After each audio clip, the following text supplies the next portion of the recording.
اعوذ باللہ من الشیطان الرجیم بسم اللہ الرحمن الرحیم الحمد للہ رب العالمین والصلاة والسلام علی نبی الکریم۔ شہر الہ آباد کے تعلق رکھنے والے محترم خواتین و حضرات، قرآن پاک میں اللہ کا ارشاد ہے الذی خلق سبع سماوات طباقا، کہ اللہ کی ذات وہ ہے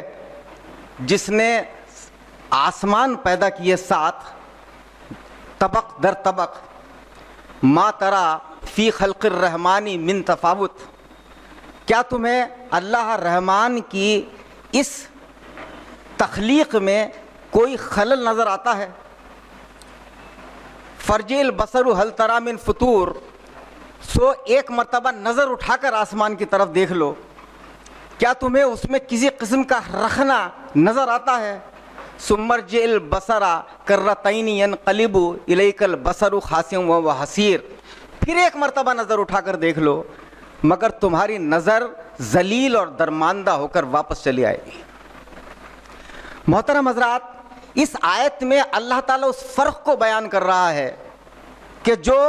اللہ کے قوانین کے اوپر اگر پورا عمل ہو رہا ہو اور اللہ کے قوانین کی اگر خلاف ورزی ہو رہی ہو تو اس کے درمیان جو فرق ہوگا وہ فرق واضح ان آیت کے ذریعے ہو رہا ہے۔ ہم جب آسمان کی طرف اٹھا کر دیکھتے ہیں نظر، تو آپ کو شاید یہ بہت سارے حضرات کے علم میں نہیں ہوگا کہ کائنات کی جو پورا سائز ہے وہ اس قدر بڑا ہے، اور اس میں زمین کی حیثیت کیا ہے کہ اگر اس پورے ہال کے اندر ایک میں پینسل سے باریک سا نقطہ یہاں پر لگا دوں تو جو اس نقطے کی حیثیت اس پورے ہال میں ہے اتنی حیثیت زمین کی پوری کائنات میں نہیں ہے۔ اور کائنات اس قدر وسیع ہے کہ کائنات میں جو لائٹ کی رفتار، سب سے زیادہ رفتار جس کو آج کے سائنسدان جس کا دعویٰ کرتے ہیں، میں اس سے متفق نہیں ہوں، وہ ایک الگ مسئلہ ہے، کبھی اس پر گفتگو ہوگی، لیکن لائٹ کی speed 3 lakh kilometre per second ہے، یعنی ایک سیکنڈ کے اندر 3 لاکھ کلومیٹر لائٹ کی اسپیڈ چلتی ہے، لائٹ چلتی ہے، اور سورج سے زمین تک اس لائٹ کو پہنچنے میں تقریباً 16 منٹ لگتے ہیں۔ لیکن کائنات کے اندر ایسے حصے موجود ہیں کہ جہاں پر لائٹ ایک جگہ سے دوسری جگہ پر آج تک پہنچی نہیں ہے، اس کے باوجود کہ اس دنیا کو بنے ہوئے تقریباً 15 ارب سال گزر چکے ہیں۔ اس سے آپ کائنات کی وسعت کا اندازہ لگا لیجئے، اور کائنات کے اندر جو اس کی پاپولیشن ہے، زمین پر تو ہم پاپولیشن انسانوں کی گنتے ہیں، لیکن کائنات کی پاپولیشن اگر ہم سٹارز اور گیلیکسیز اور پلینٹس کے تعلق سے گننے لگیں تو 10 کے آگے اگر آپ 24 صفر لگائیں گے تو اتنی تعداد میں زمین نہیں، سورج جیسے سٹارز اس کائنات کے اندر موجود ہیں، اور اس سے کہیں بڑی تعداد زمین جیسے پلینٹس کی موجود ہیں۔ لیکن اتنی بڑی، اتنی وسیع تر مخلوق اللہ کی، اتنا بڑا ایک کاسموس موجود، اس کے درمیان اتنی بڑی تعداد کے اندر پلینٹس اور گیلیکسیز، لیکن وہ آپس میں ٹکراتے نہیں ہیں، اس میں کسی قسم کی کوئی رخنا نہیں پیدا ہوتا ہے، کوئی پلینٹ دوسرے پلینٹ سے نہیں ٹکراتا، کوئی سیٹلائٹ کسی سٹار سے نہیں ٹکراتا، کوئی ایک دوسرے کے آربٹس کے اندر کوئی داخل نہیں ہوتا، کوئی چیز زمین سے آ کر نہیں ٹکرا جاتی۔ یہ صرف اس وجہ سے ہے کہ اس پوری کائنات کے اندر مکمل طور پر اللہ کے قوانین کا ایک نفاذ، ایک سسٹم نافذ ہے۔ قرآن کہہ رہا ہے کہ یسجد للہ ما فی السماوات والارض، کہ زمین اور آسمان کے درمیان جو کچھ ہے اللہ کو سجدہ کر رہے ہیں۔ یسبح للہ ما فی السماوات والارض، زمین اور آسمان کے درمیان جو کچھ ہے اللہ کی تسبیح کر رہا ہے۔ تو چونکہ پورے کائنات کے اندر تسبیح جاری ہے اور سجدہ جاری ہے اور الحمد جاری ہے، اس وجہ سے پوری کائنات کے اندر ایک عجیب و غریب قسم کا ایک ہارمونی قائم ہے، ایک نظم و ضبط قائم ہے، ایک ایسا وہاں پر کوئی کسی کی مخالفت نہیں ہو رہی ہے، وہاں پر کوئی کسی کے حقوق کی تلافی نہیں کر رہا ہے۔ لیکن اس کے برعکس اللہ نے ایک زمین، چھوٹا سا نقطہ اس پوری کائنات میں تھا، وہ انسان کے سپرد کر دیا، اور انسان کو اکیلا نہیں چھوڑا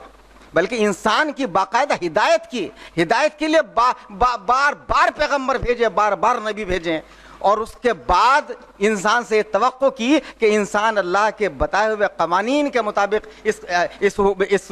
زمین کے اوپر حکومت کرے گا، لیکن انسان نے اللہ کی نہیں سنی، اللہ کے رسولوں کی نہیں سنی، اللہ کے ہادیوں کی نہیں سنی، صرف اپنی مرضی کے اوپر عمل کیا، تو اس کا نتیجہ یہ نکلا کہ پوری زمین کے اوپر جو کچھ نظارہ ہے وہ سب آپ کے سامنے ہے کہ ایک دوسرے کی خلاف ورزی ہو رہی ہے، حقوق کی قتل و غارت گری ہے، فساد ہے۔ جو ملک اپنا آپ کو سب سے زیادہ سویلائز مہذب ہونے کا دعویٰ کرتے ہیں، وہاں پر قتل و غارت گری سب سے زیادہ ہے، وہاں پر خاندانی نظام پوری طرح درہم برہم ہو چکا ہے۔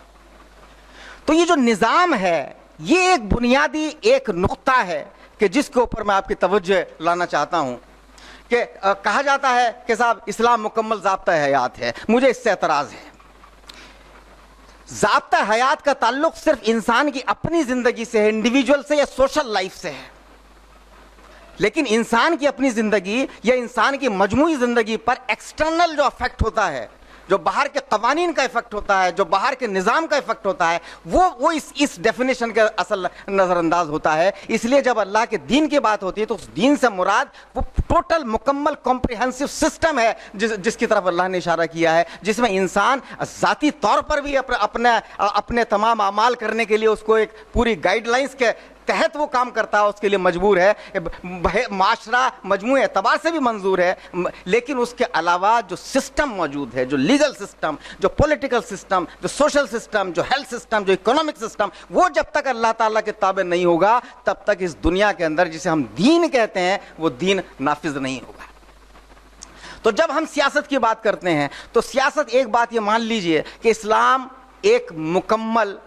ایک دین ہے، ایک کمپریہنسو سسٹم ہے، ہم کسی ایک چیز کو دوسری چیز سے الگ ہو کر نہیں دیکھ سکتے۔ اس لیے جب ہم ہندوستان کے مسلمانوں کے تناظر میں بات کرتے ہیں، چونکہ انیس صاحب نے بڑی تفصیل کے ساتھ میں اسلام کے جو تقاضے ہیں اور جو امت کے تقاضے ہیں ان کے اوپر بڑی روشنی ڈالی ہے، میں اس سے ذرا سا آگے نکل کر ہندوستان کے اوپر آنا چاہتا ہوں، ہندوستان کے مسلمانوں کے اوپر، کہ ہندوستان میں مسلمانوں کی 3 حیثیتیں ہیں۔ افسوس کی بات یہ ہے کہ مسلمان صرف اس میں سے ایک حیثیت کو سمجھتا ہے، اسی حیثیت کے اعتبار سے اپنے تمام فیصلے کرتا ہے، اپنے سیاسی، اپنے اقتصادی، اپنے تمام معاملات کے فیصلے اس اعتبار سے کرتا ہے۔ 3 حیثیتوں میں پہلی حیثیت مسلمان کی ایک لیگل کانسٹیٹیوشنل مائنورٹی کی ہے۔ آئینی اعتبار سے مسلمان اس ملک میں ایک مائنورٹی ہیں، وہ کم و بیش 15% ان کی ایک تعداد ہے جو اس ملک کے اندر موجود ہے۔ ہم ہمیشہ ہماری ساری لڑائی اپنا آپ کو ایک مائنورٹی مان کر ہوتی رہی ہے، ہم ایک مائنورٹی سنڈروم کے اندر ہمیشہ مبتلا رہے ہیں۔ دوسری حیثیت ہندوستان میں مسلمانوں کی نظریاتی اعتبار سے ideological level per second largest majority کی ہے، کہ اس ملک میں سب سے بڑی میجورٹی آئیڈیولوجیکل اعتبار سے ہندوؤں کی ہے تو دوسری مسلمانوں کی ہیں، باقی سکھ اور جین اور بدھ ان کی تعداد بہت کم ہے۔ تو ہم ایک سیکنڈ بگیسٹ آئیڈیولوجیکل میجورٹی کے اعتبار سے ہمارا جو رول اس ملک کے اندر ہونا چاہیے تھا وہ رول ہم نے ادا نہیں کیا۔ اگر ہم سیکنڈ لارجسٹ میجورٹی تھے تو اس ملک کی پالیسیوں کے اوپر، اس ملک کے تمام اس کی پورے آئیڈیولوجیکل انکلینیشن کے اوپر ایک ہمارا اثر ہونا چاہیے تھا، وہ اثر ہمیں آج تک دکھائی نہیں دیا۔ ایک تیسری حیثیت ہے مسلمانوں کی، کہ وہ تیسری حیثیت یہ ہے کہ مسلمان اس ملک کی اس اکثریت کا حصہ ہے جو اکثریت مظلوم ہے، جو اکثریت محروم ہے، جو اکثریت غریب ہے۔ ہم نے اپنا آپ کو اس اکثریت سے بھی اپنا آپ کو جوڑ کر نہیں دیکھا۔ تو چنانچہ جب ہم اپنا آپ کو محدود ایک پیرائی کے اندر دیکھیں گے تو